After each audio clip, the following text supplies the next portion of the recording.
क्या आप भी आवारा और जंगली पशुओं के द्वारा अपनी फसल की बर्बादी से परेशान हैं?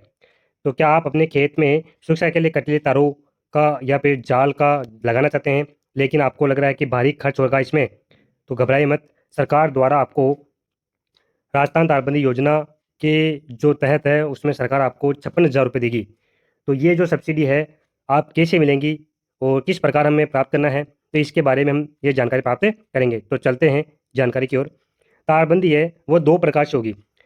एक तो होगा सर तारबंदी जो जाल होता है वो, और एक होता है सर तारबंदी जो तार होता है केवल इसमें। यानी जो एक जो तार होता है, ये जालीदार तार होगा, और ये जो तार दिखाई आपको, ये कटीले तार होते हैं। तो अभी तक हमारे चैनल पर आप नए हो ए टू जेड ई मित्र ज्ञान, तो चैनल को सब्सक्राइब कर लीजिए और बेल आइकन को प्रेस कर लीजिए। तो हम इसमें चर्चा करेंगे कि इसमें कितनी ज़मीन होनी चाहिए, किस किस को कितना पैसा मिलेगा, इसमें कौन कौन से कागजात ज़रूरी है, तो वो सभी हम चर्चा करते हैं। तो सबसे पहले हम चर्चा करेंगे कि इसमें कौन कौन फॉर्म में भर सकता है। तो इस योजना का लाभ लेने वाली जो श्रेणी है, यानी सभी श्रेणी के जो लघु सीमांत सामान्य किसी भी प्रकार जो किसान है, वो इसमें फॉर्म में भर सकता है, अपना आवेदन कर सकता है। सभी श्रेणी के लिए किसान के पास स्वयं की भूमि होना अनिवार्य। ये बड़ा इंपॉर्टेंट पॉइंट है कि आपके पास क्या होना चाहिए, अपनी भूमि होना बहुत जरूरी है। तारबंदी योजना हेतु जो न्यूनतम भूमि है वो आपके पास कितनी होनी चाहिए, तो इसके बारे में हम चर्चा करते हैं। जो लघु एवं सीमांत है, यानी केवल जो लघु और सीमांत जो कृषक है, उसके पास 0.5 हेक्टेयर लगभग 2 बीघा यानी पक्की जमीन होना जरूरी है। एक ऐसा सामान्य श्रेणी के जो किसान है, उसके पास भी केवल अकेले के पास 0.5 भूमि आवश्यक यानी हेक्टेयर भूमि होना जरूरी है। इसका मतलब वो भी कितने बीघा होना चाहिए, लगभग 2 बीघा जमीन होना जरूरी है। अगली है जो समूह में रहते हैं, यानी 2 किसान हैं, यानी वो समूह में रह रहे हैं, तो उनके पास भी कितनी भूमि होनी चाहिए, 0.5 हेक्टेयर भूमि होनी चाहिए, यानी लगभग कितने बीघी, 2 बीघा तक जमीन होना जरूरी है। और एक जो सामूहिक समूह होता है, उसमें 7 या 7 से अधिक किसान होते हैं, तो उसमें कितने लगभग के 5 हेक्टेयर की भूमि होनी चाहिए, यानी आपको कुल मिलाकर 20 बीघा की जमीन होनी चाहिए। यानी आप ये 4 प्रकार से इस श्रेणी में आते हो, आवेदन का प्रकार यदि 4 श्रेणी में आते हो, तो आप इसमें फॉर्म में भर सकते हो। एक अगला पॉइंट है धार्मिक भूमि, यानी यदि मंदिर की भूमि पर यदि पुजारी पर नाम रिकॉर्ड संरक्षक है, यानी जितनी भी हमारी जो भूमि है मंदिर के नाम, उसमें जो पुजारी का नाम संरक्षक दे रखा है, तो उसमें भी हम क्या कर सकते हैं, अपनी ये जो तारबंदी योजना है उसका लाभ ले सकते हैं। अगली एक लघु सीमांत कृषकों के लिए जो अनुदान होगा वो कितना मिलेगा, इसके बारे में हम चर्चा करें। लघु और सीमांत कृषकों का अनुदान यानी लगभग लागत का आपको 60% का हिस्सा दिया जाता है। यानी 1 मीटर तार पर सरकार का जो अनुदान है वो लगभग 120 रुपये का अनुदान दिया गया, यानी तार या फिर जाल दोनों के ऊपर भी कितना दिया है, 120 रुपये, यानी पर मीटर आपको 120 रुपये मिलते हैं। यानी आप 400 मीटर यानी अधिकतम जो 400 मीटर पे क्या दी जाती है सर, आपको सब्सिडी दी जाती है। तो इस पर सरकार का जो अनुदान है वो केवल 48,000 रुपये है। यानी आप यदि 400 मीटर तार खरीदते हो, यानी इस पर आपको सरकार कितने देती है, 48,000 रुपये आपको ये अनुदान दिया जाता है। मैं आपको इसको जैसे गणना करके बता देता हूँ आपको, कि आपने तार खरीदा 60,000 रुपये का, तो आपको सब्सिडी इसकी 60% मिलेगी, यानी आपको 36,000 दी जाएगी। यदि आपने तार खरीदा 80,000 का, तब आपको सब्सिडी 60% दी जाएगी, इसका मतलब क्या होगा सर, 48,000 रुपये। यदि आपने तार खरीदा 1 लाख का, यानी आपको सब्सिडी 60% ही दी जाएगी, लेकिन 1 लाख का नहीं, यानी अधिकतम आपको 48,000 रुपये ही दी जाती है। यानी आपको यदि तार आप 1 लाख का या 2 लाख का कितना भी खरीदो, यानी अधिकतम आपको 48,000 रुपये ही सब्सिडी दी जाती है, यानी 60%, यानी लागत का 60%। यदि आप 80,000 तक का तार खरीदते हो, तब आपको लागत का 60% यानी 48,000 तक का आपको बेनिफिट मिल सकता है। चलते हैं आगे।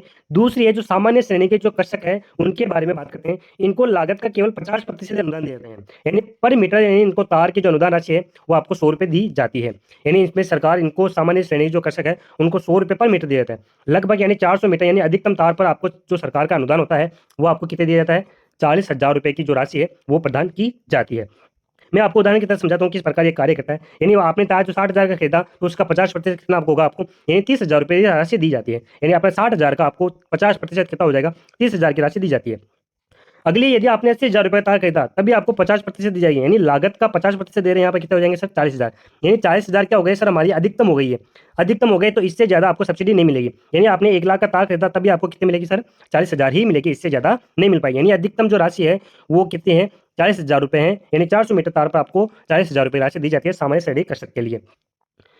और जो लघु समूह है, यानी इसमें न्यूनतम 2 कृषक होना जरूरी है। यानी 2 कृषकों के लिए जो अनुदान राशि है वो किस प्रकार डिसाइड की गई है वो आपको बता दूं। यानी लागत का आपको कितने 60%, यानी प्रति कृषक, यानी हर कृषक को 60% अनुदान दिए जाएंगे इसमें। यानी प्रति मीटर जो तार की अनुदान राशि है वो 120 रुपये है, यानी 400 मीटर, वही अधिकतम तार 400 मीटर खरीदते हो तो आपको 48,000 रुपये की राशि दी जाती है। उदाहरण के लिए मैं समझा देता हूँ आपको कि एक लघु समूह है जिसमें 2 कृषक हैं, जिससे रमेश अपने खेत में 400 मीटर तार लगाता है और सुरेश का खेत जो क्या है छोटा है तो उसने कितने मीटर लगाए, 300 मीटर तार लगाए। यानी मैं लागत का 80,000 रुपये मानकर गणना करता हूँ, तो इसमें अनुदान राशि यानी 400 मीटर के तार से हिसाब से आपको 120 रुपये दी जाती है पर मीटर। तो कितने राशि मिलेगी, ये रमेश को मिल जाएंगे 48,000 की पूरी जो अनुदान राशि है वो मिल जाएगी। दूसरी सुरेश ने 300 मीटर तार लगाया तो उसको भी 120 के हिसाब से कितने मिल जाएंगे सर, उसको 36,000 मिल जाएंगे। यानी इसमें दोनों कृषकों को अलग अलग दिया जाता है। कहने का मतलब है कि आप यदि 2 कृषक हो इसमें तो दोनों कृषकों को 48,000 रुपए यानी 400 मीटर पर दोनों को अलग अलग दिया जाता है। यानी कुल मिलाकर दोनों को 400 मीटर नहीं, दोनों को अलग अलग 400 मीटर दिया जाता है अनुदान, यानी 48,000 रुपए दोनों को मिलता है। चलते हैं आगे। जो हमारा सामुदायिक समूह होता है जिसमें न्यूनतम कितने कृषक होने चाहिए, मैंने कहा 7 या 7 से अधिक कृषक होना जरूरी है इसमें। तो इसमें लागत का आपको कितने प्रतिशत दिया जाता है सर, 70% दिया जाता है। इसमें भी प्रति कृषक दिया जाता है, यानी हर कृषक को 400 मीटर तारबंदी मिलेगी। यानी 1 मीटर तारबंदी के अकॉर्डिंग कितने मिलेंगे आपको, 140 रुपये मिलते हैं। तो 400 मीटर के अधिकतम जो तारबंदी है सरकार अनुदान देंगे इसमें 56%, यानी आपको 70% का जो अनुदान राशि है वो 56,000 रुपये है। तो इसमें आपको मैं समझा देता हूँ कैसे कार्य करेगा ये। यानी सामुदायिक समूह में यदि 7 या 7 से अधिक है में प्रति कृषक जितना तार लगाता है उसके हिसाब से उसको सब्सिडी दी जाती है। हम 80,000 रुपये लागत मान के चल रहे हैं। तो अनुदान राशि के अकॉर्डिंग हम चलते हैं। जैसे रमेश ने अपने खेत में जो तारबंदी वो 400 मीटर की है तो उसके हिसाब से उसको कितने राशि मिल गए सर, 56,000 रुपये राशि अनुदान मिल गया, उसको सब्सिडी मिल गई। सुरेश ने कितना लगाया, सुरेश ने 300 मीटर जो तार लगाया उसके अकॉर्डिंग उसको सब्सिडी मिल गई 42,000 रुपये। और जो नरेश है, नरेश ने अपने खेत में 400 मीटर तार लगाया तो उसको भी कितने मिल गए, 56,000। यानी कहने का मतलब है जितने भी जो 7 समूह वाले जो 7 कृषक है उनको पर व्यक्ति को 400 मीटर यानी 56,000 रुपये का अनुदान प्रत्येक व्यक्ति को दिया जाता है। तो इस प्रकार ये आपको अनुदान लाभ ले सकते हो। यानी तारबंदी योजना की जो लंबाई है यानी लघु सीमांत सामान्य यानी लघु जो समूह होता है सामुदायिक कृषक के किसानों को केवल 400 मीटर तक की ही सीमा तक लाभ दिया जाता है।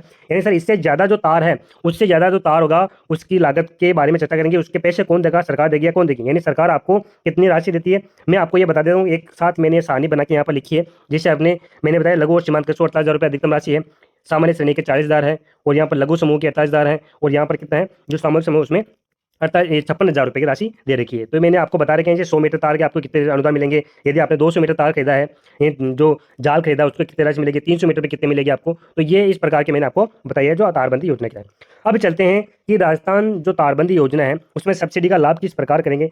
यदि आप कृषक 400 मीटर से अधिक तार खरीदता है तो उसकी लागत कृषक को स्वयं वहन करती है। यानी कहने का मतलब है कि यदि जैसे मैं आपको उदाहरण के समझाता हूँ कि आपने 1000 मीटर तार खरीदा है और 1000 मीटर तार का आपको केवल सब्सिडी कितने पर मिलेगी, 400 मीटर के तार पर ही मिलेगी। यानी सरकार आपको 400 मीटर तार पर सब्सिडी देगी।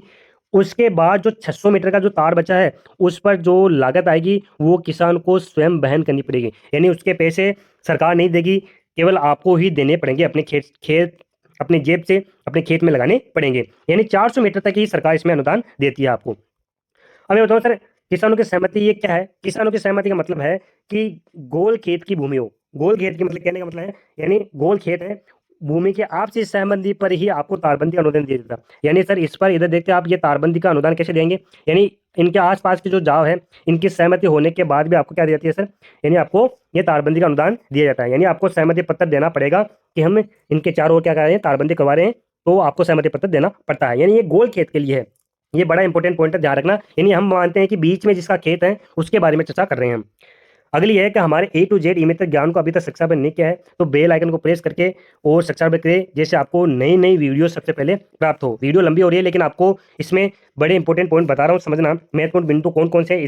जैसे आपके पिलर से पिलर की जो बीच की दूरी है सरकार की सब्सिडी के अनुसार आपके पिलर के बीच की दूरी कितनी होनी चाहिए, 15 फीट रखना अनिवार्य है। यानी आपको 2 पिलरों के बीच की दूरी कितनी होनी चाहिए, आपके पास 15 फुट रखनी है। दूसरा इंपॉर्टेंट वही है पिलर पर जो तार लगाने का जो तरीका है, यानी पिलर से पिलर के लिए 5 समांतर तार होने चाहिए और 2 तिरछे तार होने चाहिए। और कुल मिलाकर कितने तार हो गए, 7 तार आपके पास ये 2 पिलरों के बीच होने चाहिए, 2 तिरछे तार होने चाहिए और 7 समांतर तार होने चाहिए। यानी 7 तार तो लगातार होने चाहिए और 2 तार ऐसे होने चाहिए।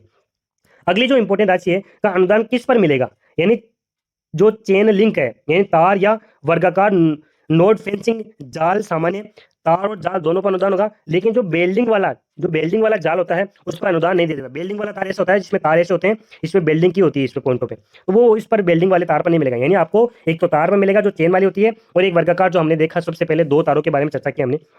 अगला इंपॉर्टेंट पॉइंट ये है कि भूमि का नामांतरण नहीं होने पर यानी भूमि का नामांतरण यानी भूमि आपके नाम नहीं है तो क्या होगा, यानी पिता की मृत्यु होने के बाद नामांतरण नहीं हुआ तो पटवारी से आपको नॉमिनेशन यानी नॉमिनेशन एक पटवारी देगा कि नॉमिनेशन आपको करना फार्म भरना पड़ेगा और फिर उसके बाद क्या कर सकते हो आप तारबंदी योजना में फॉर्म में भर सकते हैं। यानी जिसके ऊपर भूमि अभी तक नाम नहीं है और पिता की मृत्यु हो गई तो उसका नॉमिनेशन आपको फॉर्म भरकर आपको इसका तारबंदी योजना के तहत आप फॉर्म भर सकते हो। तारबंदी जो अनुदान है वो आपको कितनी बार मिल सकता है? मेरे कहने का मतलब यदि तारबंदी दो अनुदान है वो सामान्यतः एक ही बार दिया जाता है यानी आपको 2 बार नहीं मिलेगा। लेकिन यदि आपके एक विशेष इंपॉर्टेंट पॉइंट है ध्यान रखना कि पूर्व में आपने 400 मीटर की अनुदान पूरा नहीं लिया यानी आपने 400 मीटर का पूरा अनुदान नहीं लिया है तो आप पुनः उसमें क्या भर सकते हो, फॉर्म भर सकते हो। यानी आपने 200 मीटर का अनुदान लिया है और 200 मीटर का अभी तारबंदी बाकी है तो आप क्या कर सकते हो, 200 मीटर के लिए आप पुनः आवेदन कर सकते हो। ये इसका कह रखा है इसमें। अगला है इसके जो आवश्यक दस्तावेज उसके बारे में चर्चा करते हैं। आपके पास आपका आधार कार्ड होना चाहिए, जो उस आधार कार्ड का बैंक अकाउंट से लिंक होना चाहिए और दूसरा आपके आधार कार्ड का जो मोबाइल नंबर है वो भी लिंक होना जरूरी है आधार कार्ड से। आपके पास जनाधार कार्ड होना चाहिए, बैंक की डायरी होनी चाहिए। इधर जो अदर जो दस्तावेज है यानी तार और जाल का जो जीएसटी बिल होना जरूरी है। ध्यान रहे दोस्तों, वेरिफिकेशन के समय ये तारबंदी जो बिल है वो आवश्यक जरूरी होनी चाहिए। आपके पास किसान का प्रमाण पत्र होना जरूरी है, किसान के पास जमीन की जो नकल है वो होनी चाहिए और किसी के पास जमीन का नक्शा होना जरूरी है। इधर जमाबंदी नकल और जमीन के नक्शे और किसान प्रमाण पत्र पर पटवारी के हस्ताक्षर और सील लगी होनी चाहिए। ये जमाबंदी और नकल जमीन के नक्शे 6 महीने पुराने नहीं होने चाहिए। ये इंपॉर्टेंट चीज़ है, ध्यान रखना। ये यदि है तो आपको सब्सिडी के लिए कोई नहीं रोके पाएगा, ये विशेष तौर से ध्यान रखना है आपको। चलते हैं हम आगे। एक बार मैं फिर रिकेप कर देता हूँ। आधार कार्ड, जनाधार कार्ड, बैंक की डायरी, तार या जो जाल का जो जीएसटी बिल है वो, किसान प्रमाण पत्र, जमीन का नक्शा, जमाबंदी और मोबाइल नंबर होना जरूरी है। ध्यान रहे दोस्तों, सभी दस्तावेज होना पर ही आपको आवेदन स्वीकार किया जाएगा और सब्सिडी का निरीक्षण दल आएगा तो इन दस्तावेजों की जांच करेगा। ये विशेष तौर से ध्यान रखना है। तो आपके पास जो तार या फिर जाल का जो पक्का जीएसटी बिल होना जरूरी है यानी ओरिजिनल आपके दस्तावेज होनी चाहिए। यदि आपके पास ये ओरिजिनल दस्तावेज नहीं है तो आपकी सब्सिडी अटक सकती है। तो विशेष तौर से ध्यान रखिए, ये जो मैंने आठ आठ जो दस्तावेज बता रहा हूँ ये इंपोर्टेंटली आपके पास होनी चाहिए तो आपको सब्सिडी किसी भी प्रकार से नहीं अटकेगी। चलते हैं आगे। तारबंदी योजना के जो संपर्क विवरण है वो इस प्रकार दे रखे हैं। जो इसकी जो राज किसान जो पोर्टल है उस पर आप इस वक्त फॉर्म भर सकते हो। इसकी जो ऑफिशियल वेबसाइट है वो है राज किसान, आप जाकर इसका फॉर्म में भर सकते हो। हमारे चैनल पर अभी तक ए टू जेड ई ज्ञान पर नए हो तो चैनल को सब्सक्राइब कीजिए, बेल आइकन को प्रेस कीजिए। अगर आपको इस योजना का ऑनलाइन फॉर्म भरना सीखना चाहते हो तो आप कमेंट में पार्ट 2 लिखें और अगली जानकारी आपको उपयोगी लगी है तो वीडियो को लाइक कर दीजिए, शेयर कर दीजिए और हमारे चैनल को सब्सक्राइब जरूर कर लीजिए। Thank you for watching. जय हिंद, जय भारत, वंदे मातरम।